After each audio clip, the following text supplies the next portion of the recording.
Bueno, queridos hermanos y hermanas, me alegra volver a verles nuevamente en nuestra clase de libros sapienciales y poéticos.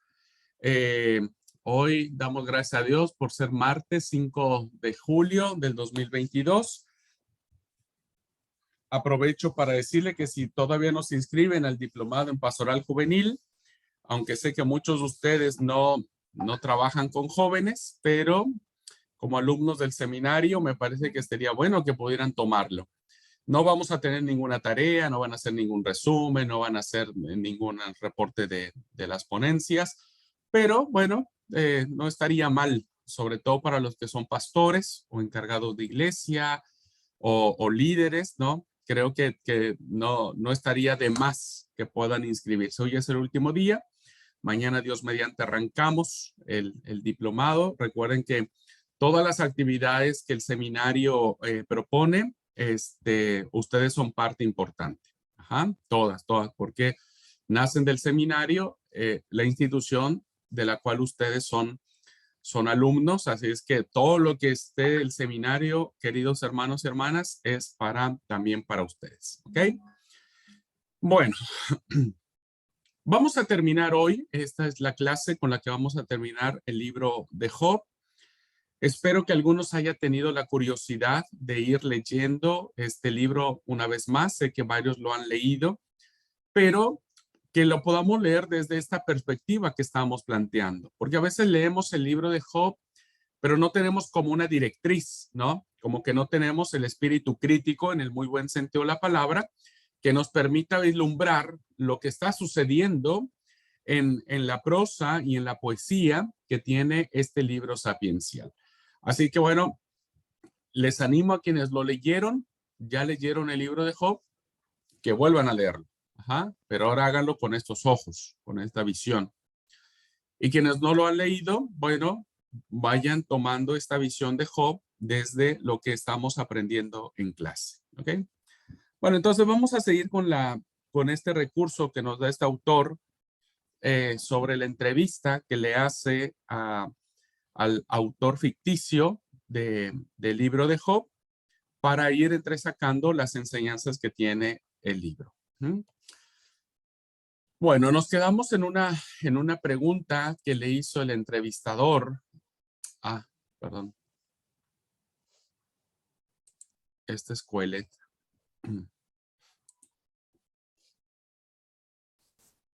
El Coelet que vamos a ver la semana, en la próxima clase.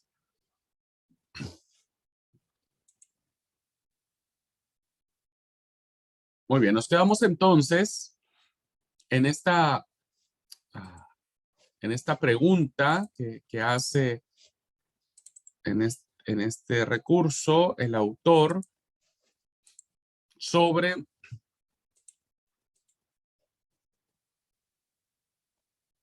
ahora sí, perdón, hermanos. Nos quedamos en esta pregunta acerca de los grandes discursos que da tanto Elifaz como Bildad y Sofar, ¿no? Y que en proporción hay muchos más discursos o mucho más posturas que el personaje central de esta obra tiene en relación a sus amigos que lo visitan, ¿ok? Y bueno, la respuesta que se da en esta entrevista es porque Job tiene mucho más cosas que decir, porque Job es el que está enfrentando ese problema. Ajá. Bueno, después sigue la entrevista. Dice, luego volveremos sobre este debate de Job con los amigos.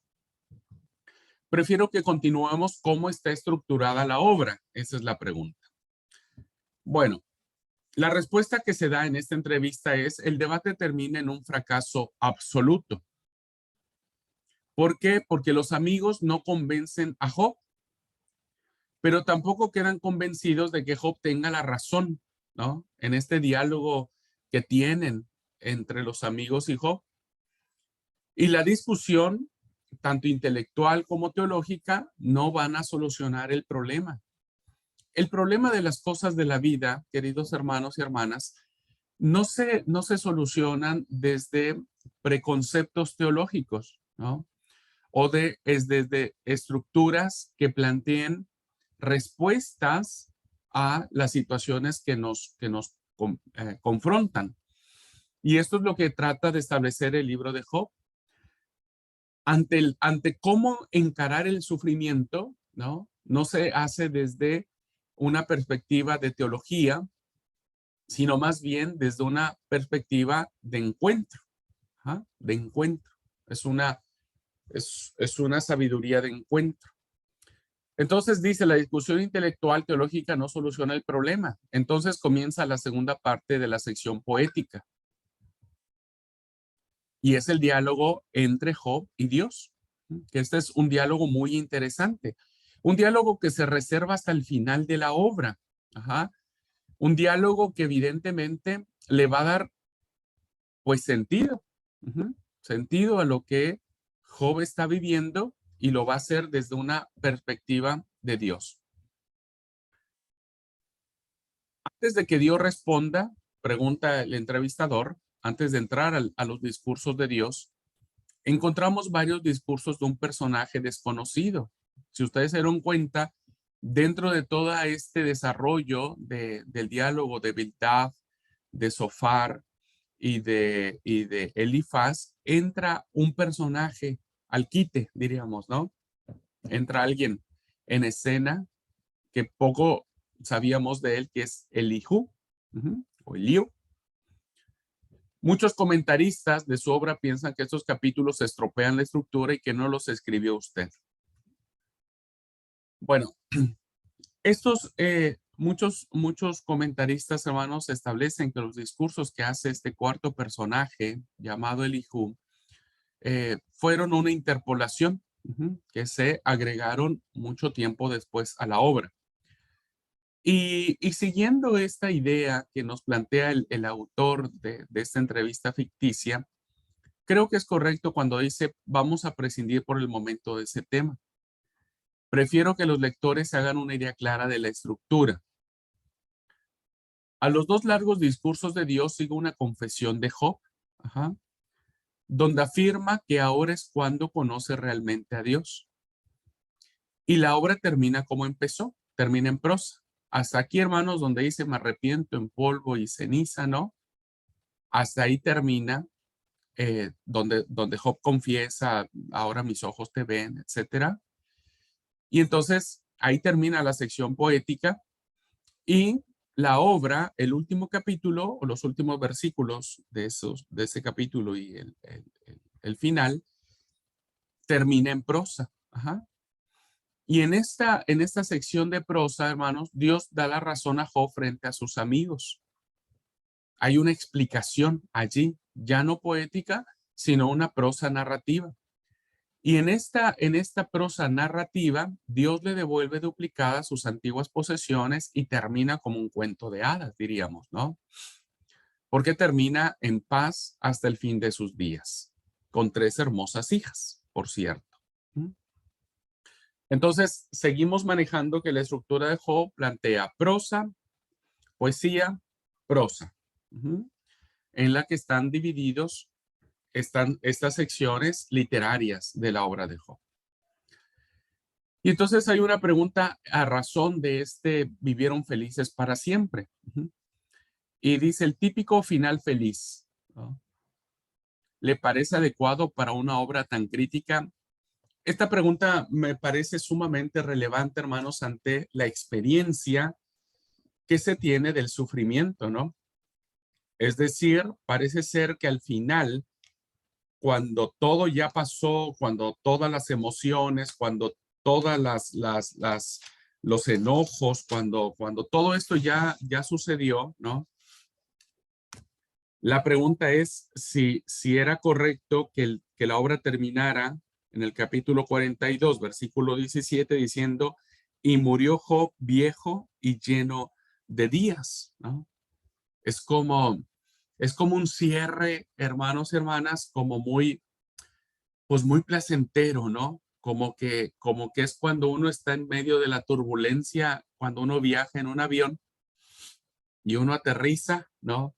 Y ya cuando el avión finalmente está en tierra, está ha aterrizado y está ya quieto, ya está parado, ¿no? Hay como una sensación de placer, ¿no? De seguridad. Bueno, en esta respuesta que encontramos acá, dice, ¿le parece adecuada una obra tan crítica en cuanto al sufrimiento, terminarla con una expresión tan feliz? Dice, siguiendo esta narrativa, ¿no? de la entrevista. Como me he interrumpido tanto, permítame resumir brevemente la estructura de la obra. Antes de eso, un prólogo en prosa que plantea el problema, ¿no? Todo lo que tiene que ver con la pérdida de los hijos, la charla en el cielo entre Dios y el Satán y demás. Luego, la segunda, que es una parte poética en la que Job y sus amigos debaten las rondas de los discursos.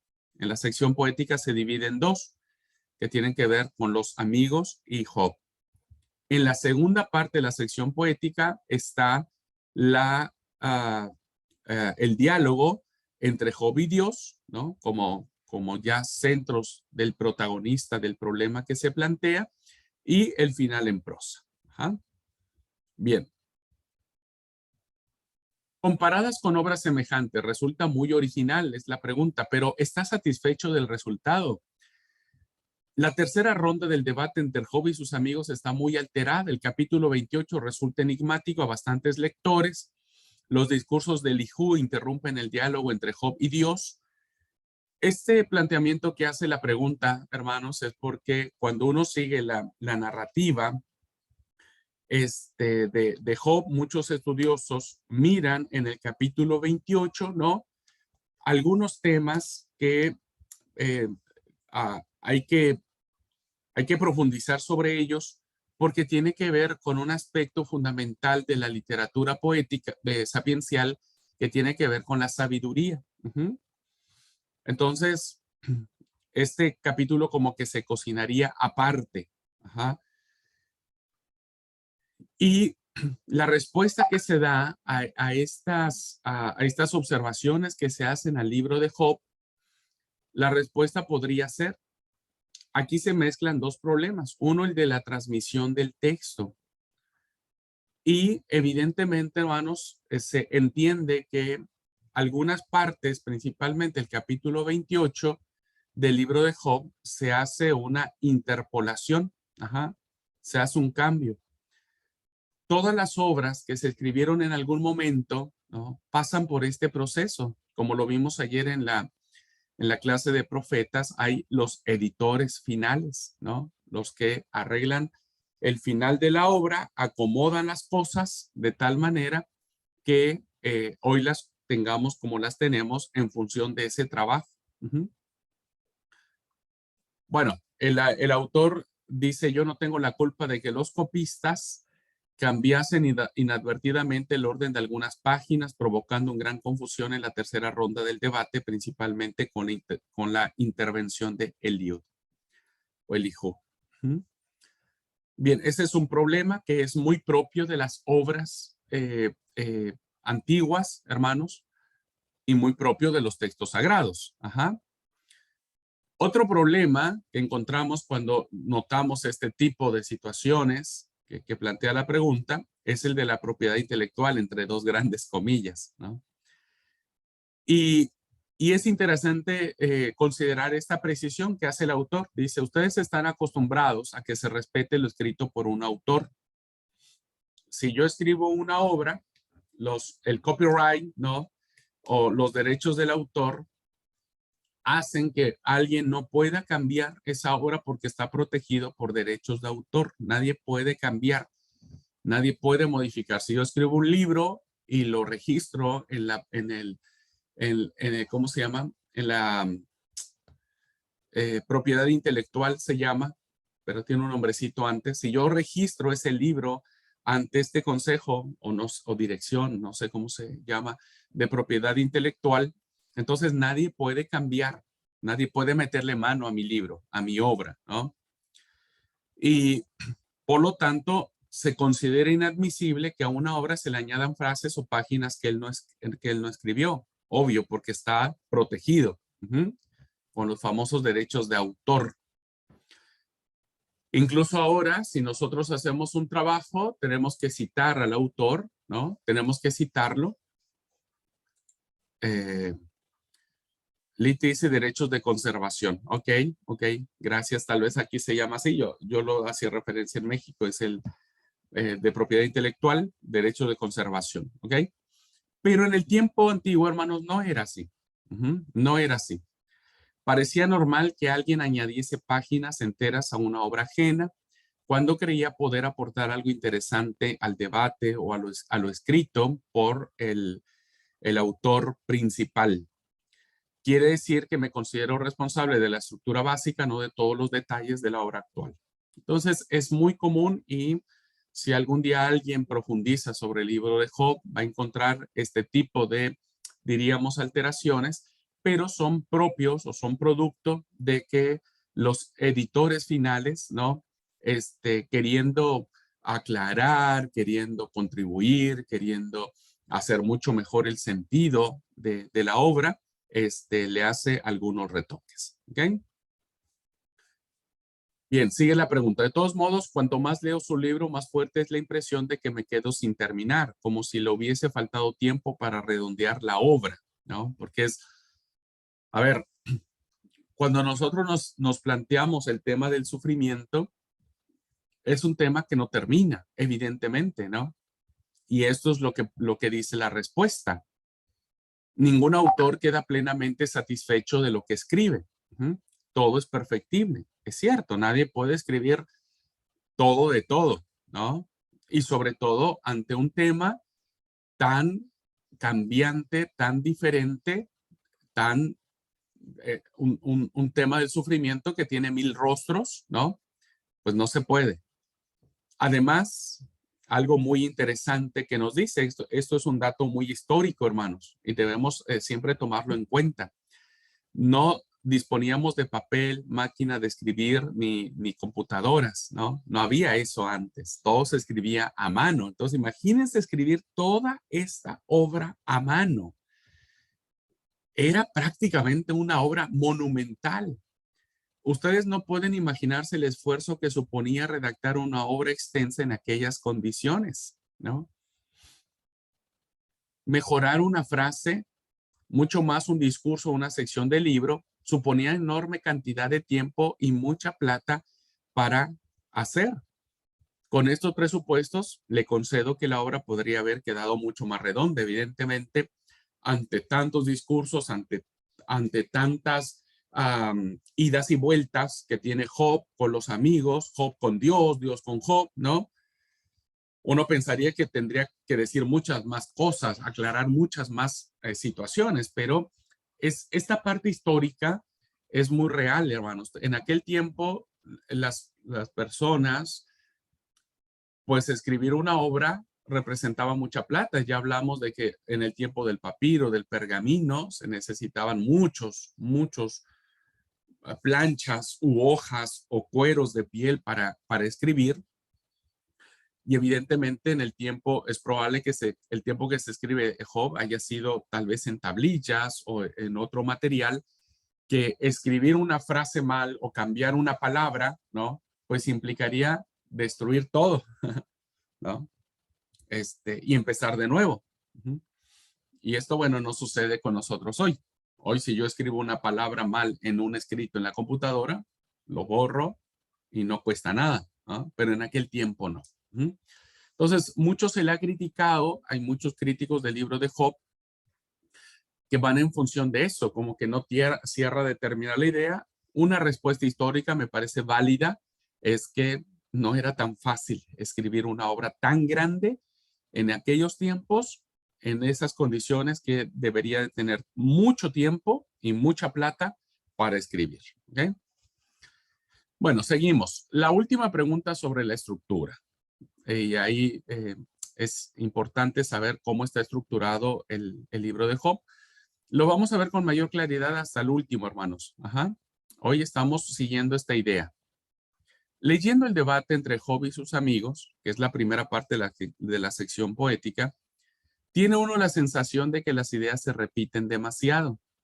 Si ustedes han iniciado a leer el libro de Job, a veces cansan los discursos de los amigos, ¿no?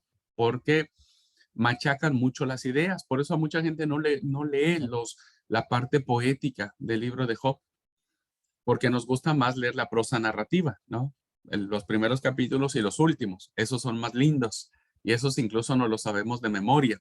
Pero la parte poética no. Entonces dice, tiene la sensación de que las ideas se repiten demasiado. ¿No hubiese sido preferible una ronda cada quien en vez de tres? ¿No? ¿Para qué ir? ¿Por qué no ir al grano, diríamos, no? ¿Por qué no ir al punto preciso? ¿Por qué hacer estos diálogos, a veces muy extensos, a veces muy pesados para entender, ¿no? Y bueno, tal vez una respuesta que daría el autor del libro de Job es que él sabía que este proyecto era muy, muy grande, era muy ambicioso y se plantea en la misma obra. Vos comparás el libro de Job, su estructura, su proporción, sus capítulos, su temática con el otro libro sapiencial que tenemos, que es Eclesiastés, ¿no? Y no hay punto de comparación. Ajá, no hay punto de comparación. Aunque los dos son libros sapienciales, pero evidentemente este proyecto de plantear el tema del sufrimiento en esta estructura, pues representaba un proyecto muy grande. Quizás hubiese salido mejor si lo hubiese enfocado más pequeño, dice el autor, más modestamente. Pero, a ver, mírelo desde el punto de vista más positivo, dice él, defendiendo su obra. Creo que he conseguido reflejar, y subrayen esta parte de la obra, hermanos y hermanas, creo que he conseguido reflejar el hastío que producen los debates intelectuales, por muy importantes que sean los temas. Me parece que una catequesis o una enseñanza del libro de Job muy valiosa, que a mí me gustó, ¿no? Al encarar esta obra, es que al mirar una y otra vez las defensas que hacen los amigos de Job, defienden a Job, defienden a Dios, defienden la justicia, defienden la sabiduría optimista, es que en todo eso que a veces muchos debates teológicos, muchos debates filosóficos, ¿no? He estado en muchos cursos donde, bueno, hay tanta elucubración de las cosas, hay tanto sofisma, hay tanto recoveco, ¿no? Por eso no soy teólogo y no soy muy amante de la teología. Este proyecto nos dice que no vamos a encontrar respuestas en todas esas posturas que a veces uno quiere plantearse, ¿no? Uno quiere hacerse el teólogo y el intelectual y dar respuestas desde esos conceptos a, a, a, a, a los problemas del sufrimiento. Esto viene muy a la mano, hermanos, porque yo daba clases en el seminario en México. Y hablaba acerca de liderazgo, si no mal recuerdo, en una clase. Y mis alumnos en aquel tiempo, que eran para ser pastores, evidentemente, pero eso era un seminario para formar pastores, ellos estaban siendo muy, muy iluminados por los temas teológicos, estaban fascinados, hablaban de los grandes teólogos, hablaban de los grandes debates filosóficos de la vida, de la existencia, del sufrimiento. Y bueno, ellos se creían muy, muy teólogos, mis alumnos, y bueno, entonces cuando yo les empecé a hablar de algo mucho más aterrizado, ¿no? Mucho más terreno, no tanto en las esferas celestiales de la teología, yo les decía, miren, ustedes van a ser pastores. Ajá. Y entonces, cuando tengan, pero digo, pues yo he sido pastor muchos años, le digo, y cuando ustedes tengan la oportunidad o Dios los ponga en ese punto donde en sus brazos esté una mujer muriendo, ¿no? Su teología no va a servir para nada, ¿no? Sus grandes sofismas, sus grandes debates filosóficos, sus grandes teólogos no les van a servir para consolar, para dar una palabra. Esa gente que está muriendo en sus brazos necesitará un pastor que los abrace con ternura, con amor, con esperanza, ¿no? Eh, yo recuerdo que un sábado en la primera iglesia que fui a pastorear, llegamos un sábado, en ese tiempo iba con mamá, mi hermana, ¿no? Llegamos a la iglesia, abrimos y entonces viene un hermano que vivía frente a la iglesia y me dice, pastor, dice, ¿sería usted tan amable de ir a orar por mi hija? Dice, se sintió mal en la semana, dice, hoy a la noche se sintió más mal y hoy a la mañana la llevamos con el médico. Y bueno, queremos que ore usted por ella. Sí, cómo no, si yo conocía a la hermana. Y entonces fui, ella estaba en el auto todavía, muy dolorida, la saludé, le dije, ¿cómo estás? Y más o menos, pastor, me dice, más o menos. Bueno, tranquila, tranquila, vamos a orar. Oré ahí en el auto, mientras estaba, ahí oré, le pedí a Dios. Y, y bueno, con esfuerzo ella pudo bajar del auto, ¿no? La la llevamos a la habitación para que descansara.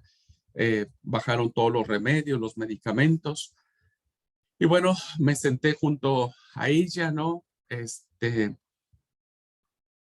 Empecé a hablar con ella, le empecé a pedir que ella confiara en el Señor. Yo en ese momento pues estaba muy nervioso, yo no sabía, empecé a ver que ella se empezaba a poner muy pálida, muy rígida, ¿no? Y, y en eso, mientras los familiares estaban organizando no sé qué cosa, ella murió, ella dejó de respirar. Yo no podía creer, no sabía qué hacer, ¿no? Le tomé el pulso, la revisé, ¿no? Y todo, y no, finalmente murió. Cuando yo me volteo para ver a los familiares, a su papá, a sus hermanos, y les digo, ella ya descansa en el Señor. Bueno, fue una situación muy difícil, hermanos, muy dolorosa, muy complicada, ¿no? Y entonces, ante ese sufrimiento, ¿qué haces? Salieron llorando, gritando, bueno, mandamos a traer al médico para que la revisara y bueno, le dio un paro cardíaco. Y, y uno dice, ante esas circunstancias, ¿no? Pues no hay teología que te alcance. Yo no cité a ningún teólogo en ese momento, ¿no? Ni me sabía ninguno, además. Entonces, esta parte del libro de Job es muy interesante, hermanos. Perdón que cuente la experiencia, pero me parece relevante establecer la importancia que tiene el libro. Eh, no se encuentran los grandes debates filosóficos y teológicos la respuesta de Dios al sufrimiento o de cómo debemos encarar al sufrimiento, ¿no? Por eso, eh, esta obra manifiesta que trato de entender lo que planteó el autor, ¿no es cierto? Y para mí me hace sentido, para mí en lo particular. Si alguien no, es muy respetable, pero para mí me hace mucho sentido el hecho de decir, bueno, no necesitamos, ¿no? A veces ese tipo de conocimiento, sino más bien necesitamos tener un corazón de pastor, de ternura, de amor. Eso creo que es fundamental, ¿no? Ese asunto de esa situación me ha pasado en otras ocasiones y bueno, he aprendido a través de la experiencia de Job a saber encararlo con el corazón de Dios. Bueno, siguiendo con la pregunta, ¿no? Dice, y al final se convocan una nueva reunión. Es lo que hacen Job y sus amigos. Es cierto que esto se repite mucho porque quiero reflejar la pobreza de sus planteamientos, pero Job no se repite, insiste en algunas ideas, pero su discurso siempre va a aportar algo nuevo. Porque es cierto, hermanos, quien está en el sufrimiento va a aportar siempre algo diferente porque va a ser invadido por una emoción diferente. ¿Qué le parece más criticable la postura de los amigos? Esto va a ser muy, muy bueno, lo vamos a ver al final, ¿no? del escrito. Y él dice que algo que es muy común, hermanos, en nuestras posturas ante el sufrimiento, el autor lo llama el simplismo teológico. Ajá. Porque ellos se aferran a esta tradición optimista de la sabiduría. Ujú. Y no ponen en tela de juicio qué es lo que está sucediendo. Es decir, no es mala la intención con la que a veces nosotros queremos consolar a las personas, como lo quieren hacer los amigos de Job. Y cuando no lo consiguen, no consiguen encontrar la palabra correcta para satisfacer el dolor del personaje, entonces buscan justificar a Dios. Ajá. Y entonces, bueno, dicen, no, Dios no es tan malo, Dios no es que haya permitido esto, Dios es bueno, ¿no? La famosa sabiduría optimista. En cualquier caso, no siempre basta, ¿no? No siempre basta decirle a una persona, es que así lo quiso Dios. Porque cuando alguien vive un sufrimiento tan grande, queridos hermanos y hermanas, no logra comprender cómo un Dios tan amoroso, un Dios tan bondadoso, pudo haber permitido un dolor tan grande. Ajá. Entonces, eso tampoco basta. Si alguien le dice a una persona, bueno, resignate, ¿no? Resignate, era la voluntad de Dios, Dios así lo quiso. Y a veces esas palabras, quienes hemos vivido profundos sufrimientos, profundos daños en nuestra vida, no se alcanza a entender esa palabra. ¿Por qué Dios no hizo algo para detenerlo? ¿Dónde estaba Dios? ¿Qué estaba haciendo? ¿Por qué no lo impidió? Ah, ¿por qué hizo esto? Entonces, este tipo de simplismos teológicos no siempre alcanzan, queridos hermanos, para responder esta pregunta. El entrevistador hace una incisión, una pregunta incisiva ante esto. No los ha tratado de manera muy simplista, o sea, no rebaja todas estas posturas de los amigos de Job a algo que no tiene sentido. Y bueno, él dice que no, ¿no? El autor dice que no. Y, y él hace una aplicación muy, muy propia de nuestras formas, ¿no? Dice, estas actitudes las pude constatar en bastantes personas y siguen siendo lo mismo. Ante el problema del dolor, ante el problema del sufrimiento, del mal, disculpan a Dios acusando al hombre de haber pecado, ¿no? Que era mucho de la tradición con la que Jesús se encuentra. Señor, cuando ven a ese hombre paralítico, los discípulos tienen esta misma postura. ¿Quién pecó? ¿Este o sus padres? Ajá. Entonces, esa postura sigue siendo la misma nosotros. Hay muchas personas que ante este tipo de tragedias decimos es que Dios los está castigando por su pecado. Entonces, vemos el sufrimiento como un castigo de Dios y hacemos una relación entre sufrimiento y pecado. Y al menos en la postura de Job, hermanos, no tiene cabida este punto, ¿no? No tiene cabida este punto. Porque evidentemente se entiende que Dios no es el que está castigando a Job por su pecado. Ajá.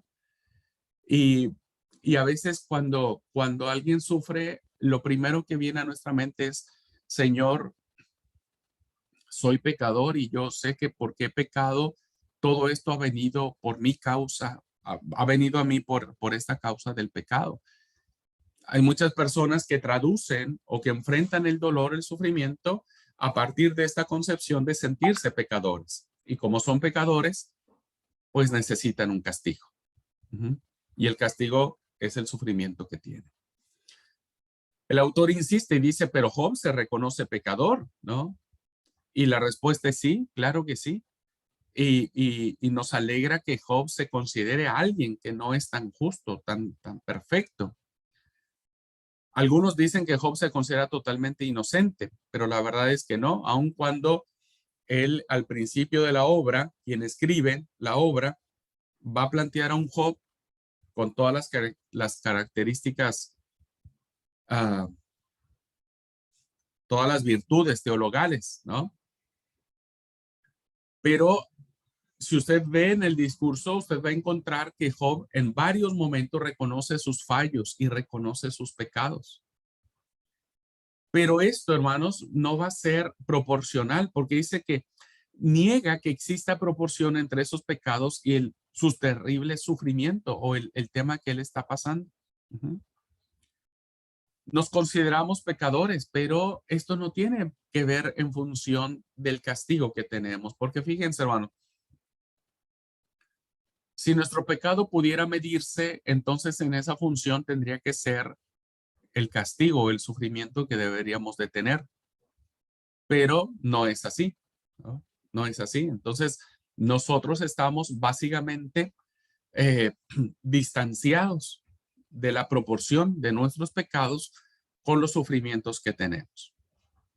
Dice, por otra parte, la relación entre pecado y castigo, un principio básico de la teología tradicional, está en contra de la experiencia. Y Job lo afirma en el capítulo 21 cuando habla de la prosperidad de los malvados. Esa postura que tanto hemos hablado de que al justo le va bien y al impío le va mal. En el capítulo 21 Job dice, no, no es así.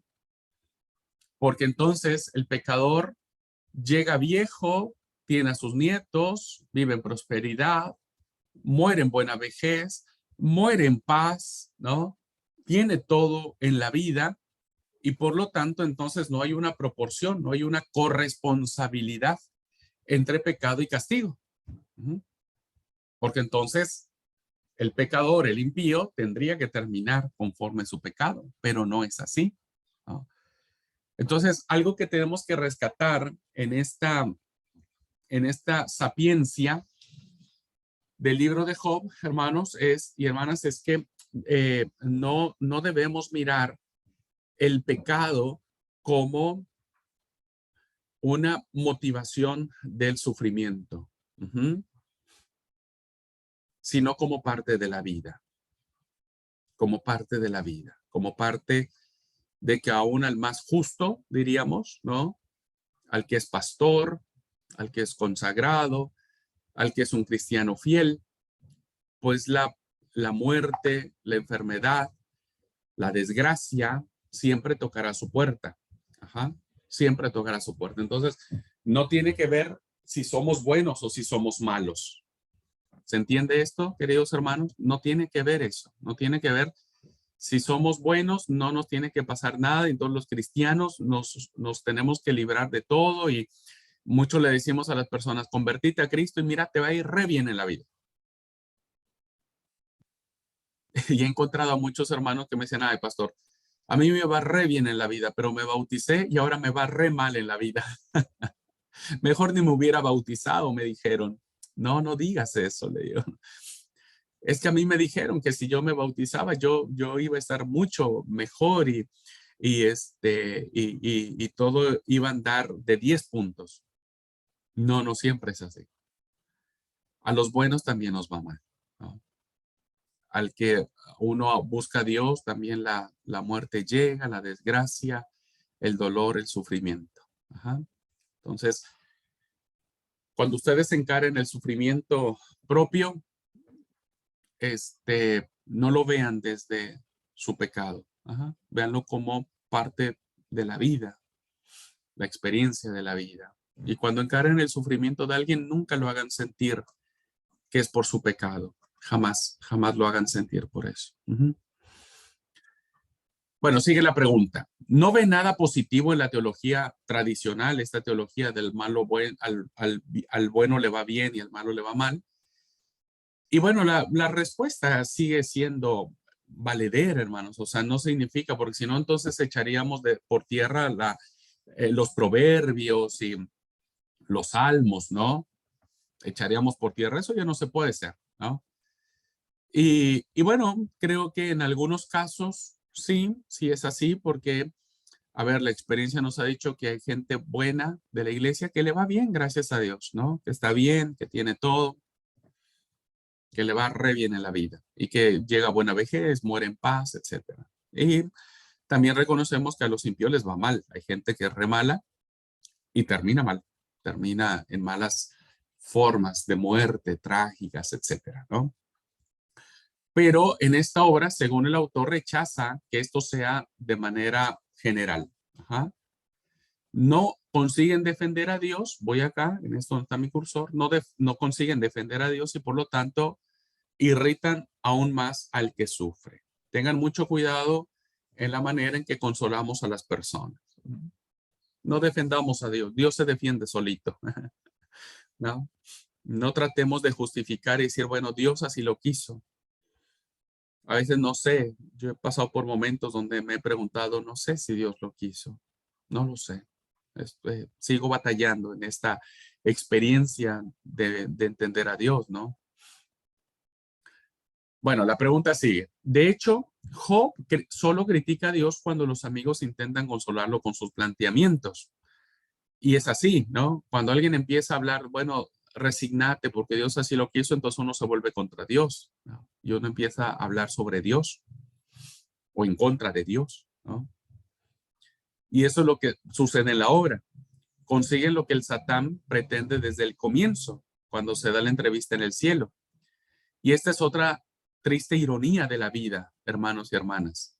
La triste ironía de la vida. Los defensores de Dios se convierten finalmente en algún momento en instrumentos del Satán, ¿no? Del mal. ¿No?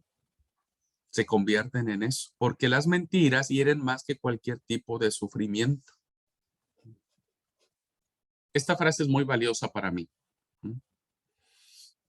Sí, así es, Liti. Liti dice lo que se suele decir en un velorio y es así porque uno trata de justificar a Dios y su actuar, ¿no? Diciendo, bueno, no entendemos esto, pero bueno, Dios así lo quiso. Y a veces insisto, no sé si Dios así lo haya querido, ¿no? A mí me cuesta mucho trabajo encarar a alguien cuando vive en el sufrimiento. Me cuesta mucho, mucho, mucho, mucho, mucho trabajo, ¿no? Porque entiendo que no puedo decir palabras hechas, porque entiendo que no puedo decir palabras que traten de quedar bien, ¿no? Esas palabras que uno a veces dice, bueno, entiendo tu dolor. Y no, a veces no entendemos ese dolor, ¿no? Si alguien pierde a su papá, yo puedo decirles, entiendo tu dolor, porque yo sé lo que es perder a papá. Yo no tengo papá y yo sé lo que es perder y sé lo mucho que me hace falta. Pero si alguien pierde a su mamá, yo no puedo decir, yo entiendo tu dolor, porque yo tengo a mamá todavía, ¿no? Aún no he vivido eso. Entonces, fíjense cómo esta parte es sumamente interesante, hermanos. A lo mejor muy chocante para algunos de nosotros, ¿no? Porque a veces cuando mentimos, ¿no? Esa famosa frase que muchos decimos, no, ya tu papá está en el cielo, te está cuidando, él te mira y él no quiere que vos sufras, ¿no? Esa típica expresión que a veces, bueno, muchos de nosotros no lo decimos, hay hermanos de la iglesia que todavía lo siguen diciendo, pues finalmente es una mentira que trata de calmar el dolor de las personas, pero finalmente, hermanos, una mentira va a herir mucho más, ¿no? Va a herir mucho más. Entonces, la teología de los amigos está plagada de esas mentiras y de esas injusticias, porque, insisto, tratando de justificar a Dios, ¿no? Pues tenemos que buscar algunos argumentos que nos permitan ponernos en el lugar de Dios y decir, bueno, creo que esto Dios quiso decir, cuando nosotros no sabemos qué quiso decir Dios, menos en ese tipo de cosas, ¿no? Menos en eso, en muertes trágicas, en enfermedades incurables, en fin, en mil cosas, ¿no? Entonces, hay una pregunta actual en esto. ¿Cree que a la teología actual se le puede hacer el mismo reproche? Y la respuesta es, me extrañaría mucho que no ocurriese así, sobre todo en un tema tan candente como este. No, no se trata desde la teología, hermano. Yo a veces pienso, a mí como pastor siempre me toca predicar en los sermones cuando alguien tiene un velorio, ¿no? o cuando alguien está pasando por una situación, bueno, pues uno va a visitar a esa persona y uno dice, Dios, ¿qué le voy a decir? ¿No? ¿Qué le voy a decir? Y a veces, hermanos, no hay que decir nada. Creo que en la mayoría de las veces, cuando alguien está en un sufrimiento, no hay que decir nada, ¿no? Porque a veces el decir nada dice muchas cosas, ¿no? A veces cuando alguien sufre, yo recuerdo que Vera y yo pasamos por un momento muy, muy difícil, que nos sumimos en una tristeza muy profunda, muy profunda. Y recuerdo que uno de nuestros amigos conoció nuestra situación, nuestra tristeza y el sufrimiento que estábamos teniendo. Y no lo voy a olvidar nunca porque lo que ella hizo, esta amiga nuestra, es que cocinó unos varenikis con uva, ¿no? Dulces con uva, un postre muy, muy rico. Llegó a casa y nos dijo, bueno, esto es para ustedes. No puedo decirles muchas cosas, pero bueno, este, pensé en ustedes y se los quise venir a compartir. Y, y la verdad que yo no necesité que me dijera más, ¿no? Creo que Veré y yo no, nunca olvidamos esos varenikis y nunca olvidamos el gesto que hizo ella, ¿no? Porque bueno, fue una manera de consolarnos en nuestra amargura, probar esos varenikis que eran re ricos, re deliciosos. Dijo mucho más, ¿no? Mucho más que tal vez muchas palabras que nos dijeron otras personas, ¿no? Decir, bueno, es porque eh, Dios va a contestar, tengan fe, Dios va a decir que sí, en fin, a veces uno dice, no necesito que me digas que Dios tiene que cumplir mi petición. Ver y yo entendimos que si Dios dijo que no, es no y punto, ¿no? Entonces, ante el sufrimiento, a veces mucha gente nos llena de esas cosas, ¿no? Que tratan. Entiendo que la gran mayoría de ellos en el buen anhelo, en el buen deseo, pero bueno, no siempre cumplen su objetivo. Entonces tengan mucho cuidado con eso, hermanos, hermanas. Tengan cuidado con eso, no traten de justificar a Dios, ¿no? Dios solito se justifica. Dios solito dará la respuesta a su tiempo, a su manera, pero creo que la única manera más interesante es siempre acompañar en el dolor, haciendo gestos, ¿no? De empatía. Creo que eso es lo más valioso. Karina dice, no siempre Dios contesta nuestras oraciones. Pensaría que cambiaría un poco la expresión, querida Karina, si me permitís. Y yo digo que Dios siempre contesta nuestras peticiones, siempre contesta nuestras necesidades. Algunas veces nos dice que sí, ¿no? Y nos dice, adelante, te lo concedo. A veces nos dice, no, espera un poquitito, todavía no es tiempo, así que hay que tener paciencia. Y muchas veces Dios nos dice no, no, no, no, no, y es no, y es un no, y uno tiene que aprender a aceptar ese no de Dios, ¿no? Que ese es el que más nos cuesta. Así es que creo que la intención de tu comentario, querida Karina, era que sí, Dios no siempre contesta conforme nosotros queremos, ¿no? Pero sí, Él contesta, no como nosotros queremos, pero contesta. Y bueno, Liti también nos dice en el chat que fue lo más dulce que comimos en medio del dolor, gracias a Dios. Bere, perdón. Sí, sí, fue una experiencia muy, muy difícil para nosotros, ¿no? Pero fue una forma muy sanadora, ¿no? Muy, muy pastoral de un amigo, de una amiga, que no nos dijeron nada, solamente estuvieron allí, siguen estando con nosotros. Y bueno, ese gesto, la verdad que fue maravilloso. Por eso creo, ¿no? Que cuando uno acepta el no de Dios con unos varenikis de uva, uno encara mejor el sufrimiento.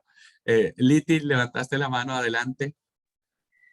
Sí, bueno, yo quería decir también, yo cuando había estado pasando un sufrimiento muy difícil de haber perdido una hermana que estaba muy pegada a mí, y entonces una sobrina de parte de Dante, ella era chiquita, tenía sus, bueno, sus 7, 8 años, y ella hacía manualidades, y entonces ella hizo un portarretrato y lo decoró muy lindo, y me lo regaló y dijo, bueno, tía, porque estás muy triste, te regalo esto, y sé que te gustan mucho las fotos. Y a mí me consoló un montón eso, porque bueno, ella era chiquita, y que haya pensado en mí y me haya conocido de que a mí me gustaban las fotos, entonces a mí me ayudó un montón, ¿no? O sea, que yo me sentí fortalecido por ese acto que ella había hecho. Ujú. Así que lo quería compartir, Gracias, sin gracias. palabras. Claro, claro, y que eso es lo más lindo, ¿no? Por eso digo que, a ver, ¿qué actitud nosotros tenemos ante el sufrimiento personal, ¿no? ¿Qué actitud? Y sobre todo, ¿qué actitud vamos a tomar ante otros? Y debemos dejar de ser los amigos de Job, ¿ok? Y convertirnos más en el discurso de Dios, ¿no? De que Dios nunca Dios nunca explica el sufrimiento. Dios nunca le explica a Job por qué está sufriendo. Ni siquiera dice que es por su voluntad y demás, ¿no? O sea, no, más bien le dice que es su soberanía. Él es Dios y él hace lo que él quiere y hace, pero no como un Dios sin razón, un Dios en su cerrazón, sino un Dios que tiene propósitos, ¿no? Y eso es lo que hace despertar a Job y dice, ahora mis ojos te ven. Ajá. Bueno, es muy interesante el tema del sufrimiento, hermanos, y este es un libro que nos plantea esta coyuntura de cómo lo enfrentamos. La entrevista dice, el debate con los amigos de Job, con los amigos, Job se enfrenta terriblemente con Dios, ¿sí? Algunas de sus afirmaciones resultan blasfemas, cuando, por ejemplo, dice, este es un texto que hemos leído, ¿no? Si una catástrofe siembra muerte repentina, Dios se burla de la desgracia de los inocentes. Las catástrofes, por lo regular, queridos hermanos, cuando hay una desgracia, un temblor, un terremoto, un tsunami en el mundo entero, provocan solidaridad, ¿no? Nos unimos todos en torno de ese sufrimiento y tratamos de ayudar, ¿no? Incluso cuando somos enemigos, dejamos de lado esa enemistad y hacemos algo por ayudar. En opinión de Job, el único que se autoexcluye de esa solidaridad es Dios, ¿no? Y le dice, bueno, yo no te voy a ayudar en este diálogo que hay. La pregunta es, ¿le resulta extraño que Job diga esto? La respuesta suena a blasfemia, ¿no? Y una blasfemia es aquella que se dice algo en contra de Dios. Ahora, dice, lo piensan muchas personas y es así, hermanos. Cuando uno atraviesa un dolor indescriptible, uno no mide sus palabras, ¿no? Y uno expresa su dolor a veces blasfemando. Ahora, ¿qué pienso de esto, no? Mucha gente se reprime su dolor porque dice, si yo hablo, yo voy a decir mal y yo no quiero decir eso. Y yo siempre les digo, pienso al respecto, digo, decilo, háblalo, ¿no? Tal vez eso alivie un poco tu dolor, no te quedes con eso. Hay mucha gente que al no hablarlo, al no expresarlo, aún su molestia, su bronca, su blasfemia, se lo come, ¿no? Vive con eso y es algo que lo tiene ahí dándole vueltas en la cabeza. Y en vez de hacerle un bien, pues termina haciéndole un mal. Entonces la propuesta es decirlo. Creo que Dios no se enoja, hermanos. Pienso yo. Esa es mi apreciación. Lo veo en el libro de Job. Dios no mató a Job por esta blasfemia que dijo. No lo condenó, no se apartó de él. Más bien creo que Dios en su infinita gracia y amor nos escucha con paciencia, entiende nuestro dolor y espera que cuando las lágrimas se sequen podamos ver con mayor claridad su propósito, ¿no? Entonces, a veces sí, lo piensan muchas personas, lo decimos muchas veces, tratamos ahora cuando vivimos un sufrimiento de no llegar a esa blasfemia, pero al principio en nuestro encuentro de nuestro peregrinaje espiritual con Dios, sí, algunos llegamos a blasfemar delante de Dios. A veces nos arrepentimos por lo que hemos hecho, le pedimos perdón a Dios, imploramos su misericordia, pero estoy convencido de que Dios nos sigue amando y no cambia su punto de vista. Y bueno, Karina dice, a mí me enseñó que la blasfemia no tiene perdón. Esto viene con base a al texto que dice que uno puede hablar contra el Padre, el Hijo, pero cuando alguien blasfema contra el Espíritu Santo no tiene perdón alguno. Viene en otro contexto, no viene en el contexto del sufrimiento. Esa expresión viene desde el contexto deliberado de una fe necia, de una fe que se aparta de Dios, de alguien que no quiere saber de Dios, de alguien que vive alejado de Dios, que no cree en Dios y entonces se atreve a blasfemar contra el Espíritu Santo.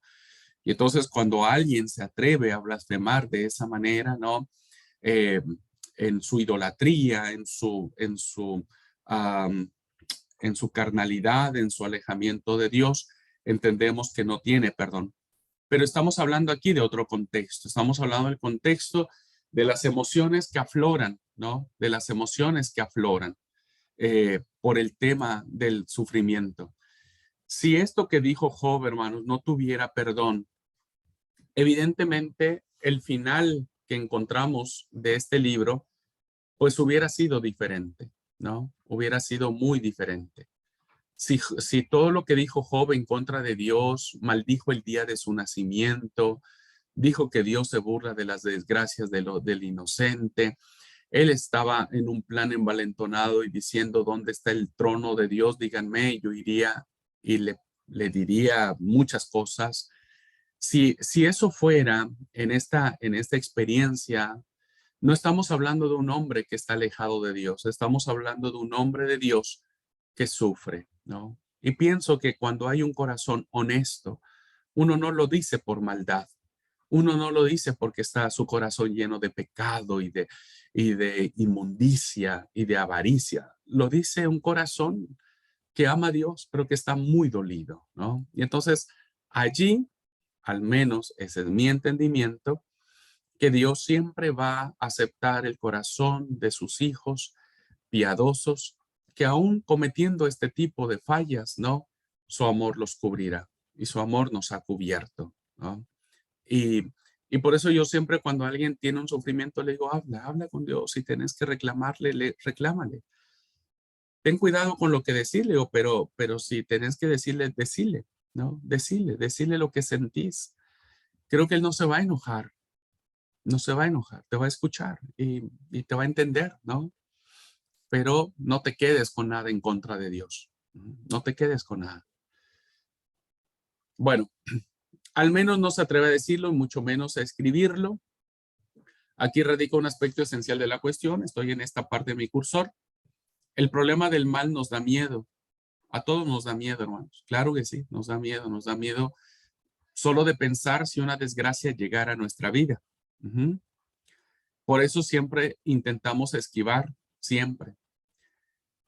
En esta entrevista dice, ustedes, por ejemplo, tienen el problema del hambre en el mundo. La solución fácil es culpar a las grandes potencias de egoísmo y los gobernantes de los países tercermundistas de gastar en armamento lo que podrían dedicar a mejorar el nivel de vida de sus ciudadanos. Pero todo esto es cierto, es real. Pero mientras lo planteamos así, no cogemos al toro por los cuernos, es decir, no encaramos la realidad, porque el responsable último de la creación es Dios. Y entonces siempre nos preguntamos, ¿cómo no interviene? ¿Por qué tolera Dios estas injusticias? ¿Por qué Dios permite esto que está pasando en el mundo? ¿Por qué Dios permitió que esta pandemia muchos murieran, ¿no? Muchos murieran. Si no hubiera habido esta pandemia, muchos de ellos estarían vivos, ¿no? ¿Por qué Dios no interviene? Esa es la pregunta capital cuando nos enfrentamos ante el sufrimiento, ¿no? Del mundo. ¿Por qué un terremoto? ¿Por qué el inocente? ¿Por qué esta guerra, no? Cuando vemos las escenas de la gente de Ucrania, los niños, mujeres, todos nos horrorizamos y todos nos preguntamos por qué Dios tolera estas injusticias. Y este es el problema que se plantea, ¿no? Este conflicto. Job diría todavía, que él se burla de las desgracias de los inocentes en esta expresión que aparece en el texto, que seamos muy claros. En todo el texto, esta es la única vez que encontramos la blasfemia de Job directa a Dios. No está permeando todo el discurso de Job, pero es una expresión, no es la totalidad. Es una expresión, una forma de expresar este dolor que siente Job, culpando a Dios, diciendo que él se burla de las desgracias de los inocentes. Y entonces, planteando este esquema, hermanos, esto que es muy profundo en la experiencia humana, la respuesta que da el autor dice, usted nunca ha tenido esa impresión, nunca ha tenido esa respuesta, nunca ha tenido esta sensación de decir eso, ¿no? Si Dios no está haciendo nada es porque entonces le está placiendo que cada minuto un niño sea asesinado, una mujer sea violada, una mujer sea asesinada, ¿no? Entonces, inconscientemente decimos, si Dios no está deteniendo este sufrimiento, ¿no? Entonces, le está placiendo esto. Y entonces lo que plantea el autor es que lo que él ha querido reflejar en la obra en este momento es que a veces las emociones humanas son muy propias de este tipo de situaciones. No quiere decir que son justificables, sino recuerden, estamos hablando de una sabiduría sapiencial basado en la experiencia. Lo que está diciendo que la experiencia, eso sucede, ¿no? Por otra parte, usted se está centrando en una sola frase sin tener en cuenta la diversidad de estados de ánimo que atraviesa Job, es lo que les decía. Es solamente una forma, ¿no? Job atraviesa muchos estadios, muchos estadios. Tristeza, desconsuelo, enfermedad, desconcierto, miedo, duda, bronca, blasfemia. Entonces la pregunta es, claro que la solución de los amigos no le convence. ¿Cuál propone usted? Y aquí entramos en los discursos de Dios. La propuesta que tiene el libro de Job, hermanos, no está en los discursos de los amigos, sino más bien en el discurso de Dios, cuando Dios habla. Y entonces dice, pero esos discursos resultan desconcertantes. Porque esos discursos, si ustedes los han leído, si no léanlos, son maravillosísimos. Maravillosísimos, diría yo, en este término superlativo que estoy utilizando. Es muy poético, sumamente poético, es hermosísimo, la verdad es magistral este discurso que aparece en el capítulo 38 cuando Job le responde a Dios, cuando Dios, perdón, le responde a Job desde un torbellino. Y entonces, ¿qué vemos en estos discursos? Que no tratan el problema del mal, no dicen una sola palabra sobre el sufrimiento de Job, no, solo hablan del cielo, las estrellas, la lluvia, una serie de animales, ¿no?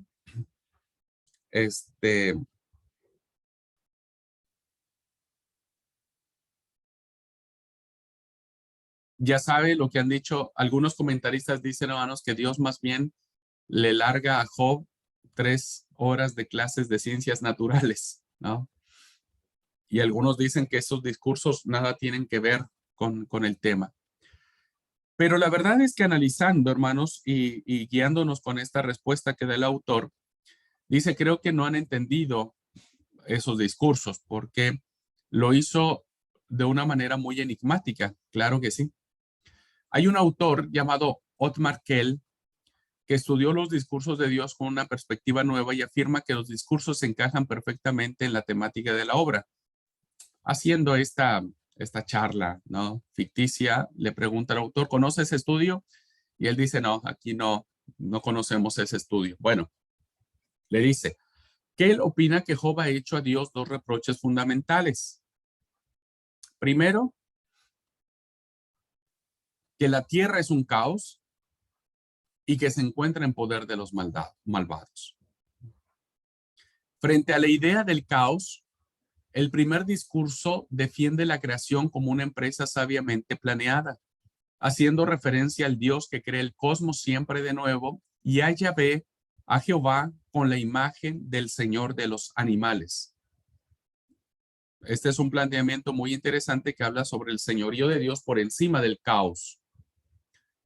El segundo discurso aborda la acusación de que la tierra está en manos de los malvados, hablando de la lucha incesante de Dios contra ellos, y presenta a Yahvé con la imagen del Horus egipcio que combate contra el hipopótamo y el cocodrilo, que son dos animales que se plantean en este discurso, ¿no? Que vienen a ser encarnaciones del mal. Esto es una teoría. Y la pregunta es, ¿está de acuerdo? Y él dice, me parece que es mucho mejor que pensar que el discurso de Dios son 3 horas de clase de ciencias naturales. Entonces, ve la solución en admitir que el mundo está en proceso continuo de creación y que el mal forma parte de este proceso. Y el tema del mal, hermanos, tiene que ver mucho con el tema del sufrimiento. ¿Por qué sufrimos? Por la realidad del mal. Ajá. Y entonces, estos discursos de Dios en el libro de Job nos hacen retrotraernos al Génesis. Ajá. Y nos dice Génesis, ¿no? Que en el principio creó Dios los cielos y la tierra estaba desordenada y vacía, y el Espíritu de Dios se movía por encima de la faz de las aguas. Por encima del caos. Entonces, estos discursos que hablan acerca de la tierra, ¿no? Dice, ¿dónde estabas tú cuando yo fundaba la tierra? ¿Dónde estabas tú cuando yo fundaba la tierra? El problema del mal tiene que ver, el problema del sufrimiento, hermanos, perdón, tiene que ver con el tema del mal, el mal que es real en nuestras vidas, ¿no? Y entonces es necesario establecer el señorío de Cristo, el señorío de Dios. Y entonces decir que el mal no está destinado a triunfar, sino que ese mal que puede moverse en la naturaleza, en los animales, en la tierra, en el cosmos, ¿no? Está bajo el señorío de Cristo, o el señorío de Dios, de Jehová, ¿no? Entonces la pregunta, ¿qué es lo más importante de estos discursos? Y esto es interesante, hermanos. Aquí viene una clave muy interesante para entender estos discursos. Una experiencia nueva de Dios. Job necesita una experiencia nueva de Dios. Job necesita dejar de ver el sufrimiento en sí mismo para mirar a Dios que se mueve por encima del sufrimiento. Esto es algo interesante, hermanos. Cuando alguien sufre, cuando alguien pasa un sufrimiento y solamente está concentrado en su sufrimiento y solo ve su sufrimiento y solo mira su sufrimiento, entonces no le va a encontrar sentido a la vida. Hay mucha gente que sigue cargando ese sufrimiento. Pero los discursos de Job nos hacen decir, los discursos de Dios, perdón, nos hacen decir que cuando alguien sale de ese sufrimiento, no quiere decir que niegue el sufrimiento. El sufrimiento está, es real, ¿ok? Pero cuando uno sale de ese sufrimiento y empieza a mirar a Dios, empieza a mirar su grandeza, su poderío, su señorío, entonces este sufrimiento que sigue estando presente, ¿no? Va a encontrar un sentido en Dios, va a encontrar al Dios que se mueve por encima del caos. Nuestro sufrimiento entonces estará sujeto al señorío del Padre. Y entonces, este sufrimiento que sigue siendo real, que no lo podemos evitar, ¿no? Ahora nosotros lo podemos hacer bajo la tutela de Dios, bajo la protección de Dios y vivir ese sufrimiento en el señorío de Cristo. Entonces, nuestra actitud ante la vida es diferente. No sé si a usted le pasa, pero me hace mucho más pensarlo cuando Pablo le dice a los Gálatas, lloren, pero lloren como los que tienen esperanza. ¿No? Me suena mucho esa frase de Pablo a los tesalonicenses. Está bien, lloren cuando sus muertos descansan, pero no lloren como los que no tienen esperanza. El Dios creador y sustentador está encima de eso. Entonces necesitamos una nueva experiencia de Dios en medio del sufrimiento. Unida a la experiencia nueva de lo que significa ser hombre, de lo que significan nuestras emociones. Dice, empezando por esto último, habrá notado la importancia que le concedo a la naturaleza en los discursos de Dios. En esa serie de preguntas interminables y descripciones, lo que pretendo es que el hombre salga de sí mismo, salirnos de nuestro propio sufrimiento, ¿no? Y ante el problema del mal, corre el peligro de encerrarse en unos límites muy reducidos. Todos conocemos a personas que siguen encerrados en su sufrimiento, en su duelo, en su dolor, y aun cuando han pasado muchos años, lo siguen manteniendo, y eso les ha provocado no una vida plena. Y entonces el mal o el sufrimiento producto del mal termina convirtiéndose en el centro del universo y juzga todo según sus pobres criterios. Por eso es que mucha gente, al no superar, al no salir de su dolor para verlo desde la perspectiva de Dios, termina abandonando a Dios, yéndose de la iglesia, diciendo yo no quiero ir más a la iglesia, no quiero saber más de Dios, no quiero saber más de nadie, no me hablen de Dios, no quiero saber de Él. Porque en el sufrimiento uno tiende a absorberse, uno tiende a meterse en el sufrimiento y entonces es muy difícil salir de él. Y eso es lo malo, dice esta parte, ¿no? Porque impide una visión global y objetiva. Por eso fuerzo a Job a abrir los ojos y a mirar el mundo exterior. Le digo, abrí, salí de tu sufrimiento, mira lo que hay más allá. Yo a veces, Bere me reta mucho porque yo siempre acabo diciéndole lo mismo cuando veo programas, esos programas que hay en la tele de Mi cuerpo, mi desafío, no sé si alguna vez ustedes lo han visto, donde hay personas que viven graves problemas, hermanos, graves problemas de deformación, no sé, ay Dios, yo digo, eterno Dios, ¿cómo esta gente vive, Señor? ¿Cómo vive con todo eso, no? Y yo siempre termino diciéndole a ver, le digo, ay, amor, nosotros nos quejamos de balde, nos quejamos yo me quejo de balde porque mira, hay mucha gente que sufre mucho más que yo, ¿no? Mucho más que yo, que está pasando realmente mal. Necesitamos abstraernos, ¿no? Salir y abrir nuestros ojos. Y en el caso de la obra es para que se olvide un poco, aquí voy mi cursor, para que se olvide un poco de sí mismo, de que él no es el centro del universo, no somos el centro del universo, y que reconozcamos o reconozca Job en este caso su pequeñez ante algo superior. Entonces, cuando alguien enfrenta el sufrimiento, hermanos y hermanas, tiene que llorar, debe hablar mucho con Dios, pero tiene que pedirle que abra sus ojos para que en medio del dolor usted pueda verlo. Y cuando alguien está enfrentando un dolor, decirle, no te encierres en tu dolor, vívelo. No te digo, no niego que lo tengas que vivir, pero no olvides que el Espíritu de Dios está por encima de tu dolor. Que si le permitís a Jesús tomar ese dolor, Él te va a acompañar y le va a dar un sentido a ese dolor. Ajá. Bueno.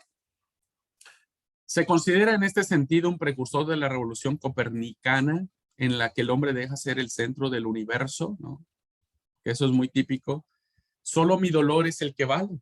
No me interesan los demás, ¿no? Pero mira, hay mucha gente que sufre más. No me importa lo que los demás sufren. Mi dolor es importante y por lo tanto Dios tiene que atender primero a mí, me tiene que atender primero a mí, ¿no? Y esto es un pensamiento muy propio de nuestras cosmovisiones cristianas, hermanos. Si yo soy su hijo, si yo soy su pastor, si yo le sirvo a él porque soy su pastor, entonces Yo tengo preferencia ante Dios, antes de cualquier otro. Y tenemos que salir de esa idea. Nosotros no somos el centro del universo. Ajá. Y entonces la respuesta es, estaría de acuerdo con esa idea. El centro del universo no es el hombre, sino el universo mismo, donde Dios es creador. Dios creó el universo con el poder de su palabra. Y entonces esta idea del Dios creador de todo cuanto existe empalma con este segundo camino de solución que el autor propone en los discursos de Dios. La experiencia nueva de Dios. El error más grande del hombre religioso consiste en creer que conoce a Dios porque ha oído hablar mucho de él o le consagra su vida. Usted que conoce la Biblia recordará lo que dice de Samuel cuando era niño. Desde pequeño vive en el templo más importante de su época, el templo de Silo. Se educa con el sumo sacerdote Elí. Cualquiera podría pensar que Samuel conoce muy bien a Dios. Sin embargo, no es así. Recuerde lo que dice cuando el Señor le habla por vez primera y él le confunde la voz con la voz de Elí. ¿Por qué? Porque Samuel no conocía todavía al Señor porque no se le había revelado la palabra del Señor. Habrá advertido la semejanza con lo que ocurre a Job. Sus últimas palabras al Señor son: te conocía solo de oídas, pero ahora te han visto mis ojos. Cuando se produce esta experiencia íntima, personal, es cuando superamos el problema. Y este planteamiento, en nuestra experiencia de mi esposa y mío, nos ha permitido salir adelante de los sufrimientos a los que nos hemos enfrentado como pareja, como esposos, como familia y de manera particular. Porque hemos querido aprender en medio de nuestros sufrimientos mucho mejor a Dios. Y ahí es donde realmente Dios se conoce, ¿no? No es en la religiosidad que a veces tenemos. No es en decir, pero si yo soy bonito, voy a la iglesia siempre, doy mi diezmo, no como carne de chancho, no hago el mal a nadie, soy un consagrado, una consagrada, entonces no me tiene que ir mal a mí. No, ya le dije, es una realidad de la vida humana y que tarde que temprano nos va a tocar en mayor o menor medida, pero nos va a tocar. Solo cuando uno tiene una experiencia de conocer a Dios en medio del sufrimiento, entonces uno es capaz de superar y entender a Dios y comprender a Dios y seguir amando a Dios. Aún llorando, uno le puede decir a Dios: Dios, no voy a dejar de amarte, no voy a dejar de servirte.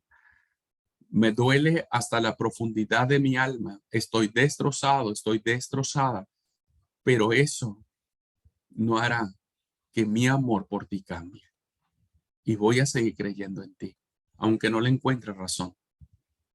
Aunque muchos me digan, no, Dios va a hacer, Dios no tiene la obligación de nada. Dios no tiene la obligación de nada, hermanos, hermanas. Él es Dios. Entonces uno tiene que aceptar su señorío. Entonces cuando uno lo acepta, hay cierto alivio, ¿no? No quiere decir que uno no le siga doliendo, pero hay cierto alivio y un alivio que conduce a la paz del Señor. Bueno, vamos a hacer una pausa aquí, hermanos. Vamos a hacer el receso. Espero que esto que estoy haciendo de ir de a poquito y charlándolo con ustedes les resulte interesante y no les resulte aburrido. Pero me parece fundamental que de a poco vayamos descubriendo lo que esta obra de Dios nos quiere dar como enseñanza a cada uno de nosotros. He querido tratar de que no solo veamos a Job, sino que también nos veamos a nosotros mismos en nuestras realidades y de qué manera estamos encarando lo que estamos viviendo hoy, ¿no? De qué manera cuando alguien está enfrentando un dolor, una enfermedad, si tiene que charlar con Dios, si tiene que reclamarle, creo que cuando un corazón piadoso se acerca al Padre, Es como un hijo cuando se acerca a su papá y le reclama y le dice muchas cosas feas. El papá no va a dejar de amarlo por eso. Va a entender lo que está pasando el hijo, ¿no? Y lo va a abrazar y le va a decir, bueno, ya dijiste lo que tienes que decir. Bueno, ahora vení, quiero charlar contigo. Ah, por eso me encanta esta literatura sapiencial. ¿Alguien quiere comentar algo antes de irnos al receso, hermanos? ¿Vamos bien? ¿Se va entendiendo un poco? ¿Le resulta relevante o muy aburrido?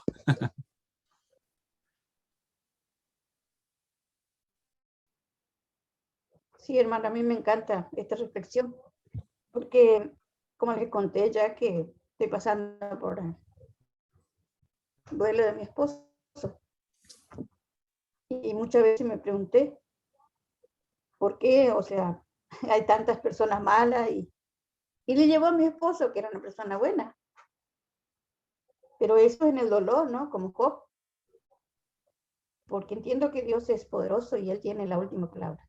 Amén. Y solamente le pido que me dé fuerza, que no me abandones, y que yo siga en la iglesia, haciendo lo que tengo que hacer. Y bueno, el dolor está, pero aún así sigo caminando.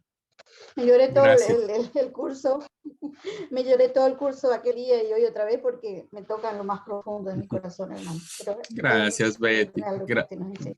Gracias por compartir. Usted es un ejemplo muy claro de cuando uno se abandona a la soberanía de Dios, ¿no?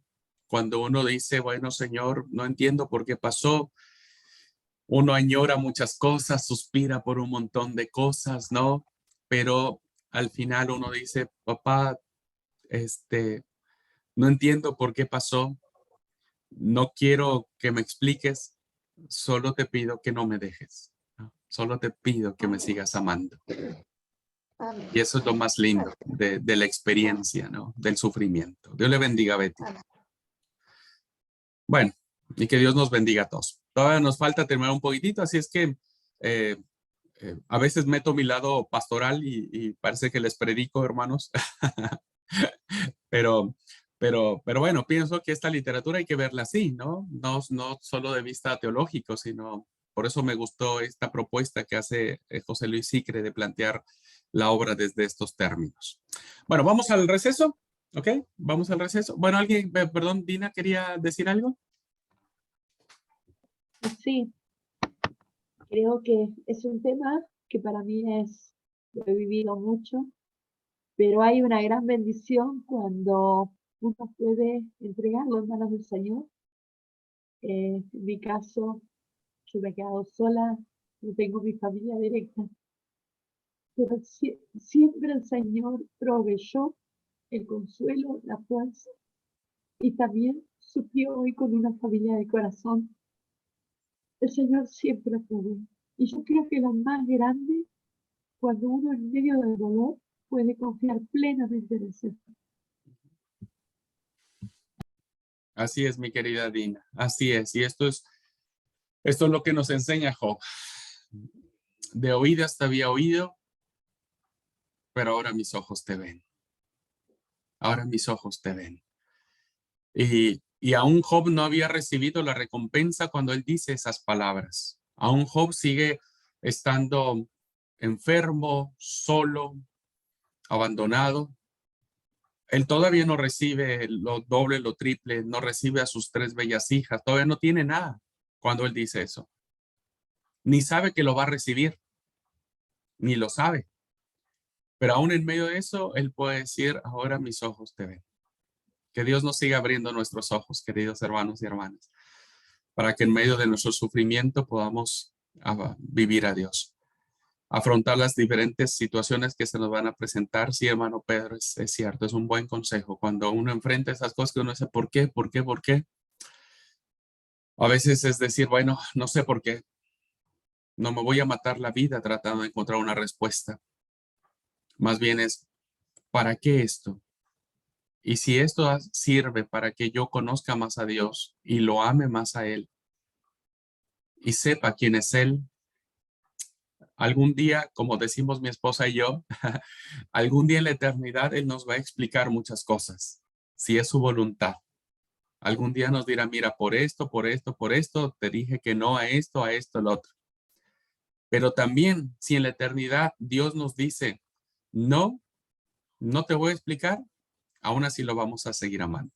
Ajá. Así es que, bueno, firmes y adelante, queridos hermanos. No estamos solos, nos acompañamos entre todos, ¿no? Somos una linda familia y en Cristo somos más que vencedores. Bueno, con este pensamiento vamos al receso y nos vemos en 10 minutitos. ¿Está?